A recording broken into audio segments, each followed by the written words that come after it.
тұратын азаматтардың бір-біріне деген ризашылығын білдіру. Біз көптеген қиыншылықтардан өтіп, бірінші елбасымыздың жетекшілігімен аз ғана уақытта тәуелсіз Қазақстанды қаладық.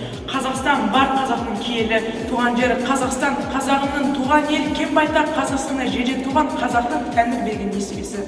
Қазақстан бұл біздің отанымыз, Қазақстан бұл біздің ардағымыз, кем байтақ Қазақстанда жерде туған біздің сірә бар ма екен арманымыз. Қазағымның тарихы жатқан аңыз, ел болдық егеменді мақтанамыз, төбеміз көкке жетті қуаныштан, жаңғырды ата дәстүр салт-санамыз. Туған жерімізде тұратын әрбір адам ұлтымен, әдет-ғұрпымен, салт-дәстүрімен, киімімен ерекшеленсе де, бір жерде тұрғандықтан бай мен кедейді, дені сау мен дертке шалдыққандарды құрметтеуі қажет.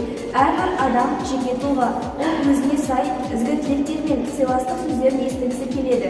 Егер өмірімізде әрбір адам бірдей болатын болса, өмір қызықсыз болады. Рахмет айтып күнімен құттықтаймыз, сіздерге мол табыс, қажымас қайрат, отбасыларыңызда құт-береке тілейміз.